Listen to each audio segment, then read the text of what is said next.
বিশ্ব রাজনীতির নতুন উত্তেজনা এখন মহাকাশ ঘিরে বাড়ছে, আর এসবের নাটের গুরু রাশিয়া।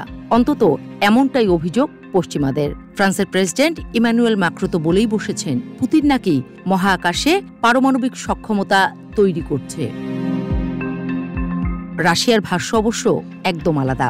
মস্কোর মতে মহাকাশে পারমাণবিক অস্ত্র নিষিদ্ধ, আমরা আইন ভাঙছি না, বরং ন্যাটো মহাকাশকে সামরিক ঘাঁটিতে পরিণত করছে, আমরা শুধু তার পাল্টা প্রস্তুতি নিচ্ছি। কিন্তু বিশ্লেষকরা বলছেন, ইউক্রেন যুদ্ধের পর রাশিয়া খুব পরিষ্কারভাবে বুঝে গেছে, আধুনিক যুদ্ধ আর শুধু জমিনে হয় না। যোগাযোগ, ড্রোন, নেভিগেশন, মিসাইল সবই এখন স্যাটেলাইটের উপর নির্ভরশীল। তাই মহাকাশ তাদের কাছে এখন দেশের প্রতিরক্ষা ব্যবস্থারই অংশ। এই কারণেই কি গত 2 বছরে কসমস 2581, 2582 আর 2583 এর মতো কক্ষপথে কয়েকটি গুরুত্বপূর্ণ সামরিক স্যাটেলাইট পাঠিয়েছে রাশিয়া।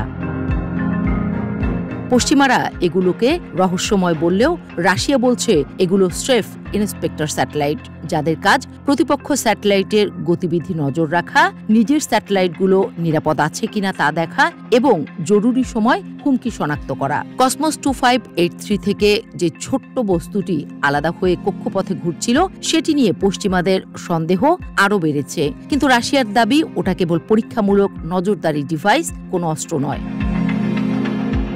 বিশ্লেষকরা মনে করছেন, রাশিয়ার আরেকটি বড় সুবিধা তাদের ইলেকট্রনিক যুদ্ধ ক্ষমতা। কালিনিনগ্রাদ, ক্রিমিয়া, এমনকি সিরিয়া থেকেও তারা দীর্ঘদিন ধরে জিপিএস সিগন্যাল জ্যাম করছে, যার ফলে ড্রোন বা স্যাটেলাইট নির্ভর হামলা ব্যাহত হয়। তবে রাশিয়া বলছে, ন্যাটো যেভাবে মহাকাশে নিজেদের পদচিহ্ন বাড়াচ্ছে, তার জবাব দিতে ইলেকট্রনিক প্রতিরোধ খুবই প্রয়োজন। পশ্চিমাদের চিন্তা বাড়িয়েছে রাশিয়ার অ্যান্টি স্যাটেলাইট পরীক্ষাগুলো। রাশিয়া আগেও স্যাটেলাইট ধ্বংসের ট্রায়াল করেছে, যাকে পশ্চিমারা হুমকি বলছে। কিন্তু মস্কো বলছে, যখন যুক্তরাষ্ট্র সরাসরি স্টারলিংক দিয়ে ইউক্রেন যুদ্ধ পরিচালনা করছে, তখন আমরা বসে থাকলে চলবে না। নিজেদের প্রতিরক্ষা করাই আমাদের অধিকার। শুধু ম্যাক্রোই নন, রাশিয়ার বিরুদ্ধে পারমাণবিক সক্ষমতা নিয়ে আমেরিকাও অভিযোগ তুলেছে। আর যথারীতি রাশিয়া এসবকে পুরোপুরি রাজনৈতিক প্রচারণা বলে উড়িয়ে দিয়েছে। রাশিয়ার চোখে মহাকাশ এখন কেবল গবেষণার ক্ষেত্র নয়, বরং দেশের নিরাপত্তা, উন্নত প্রযুক্তি এবং ভবিষ্যৎ সামরিক শক্তির মূল জায়গা। পশ্চিমা দেশগুলো যেটাকে হুমকি বলে দেখছে, যদিও রাশিয়া সেটাকেই দেখছে নিজেদের টিকে থাকার বাস্তব প্রস্তুতি হিসেবে। দিনের শেষে প্রশ্ন একটাই, মহাকাশ কি বড় শক্তিগুলোর নতুন যুদ্ধ মঞ্চ হয়ে উঠবে?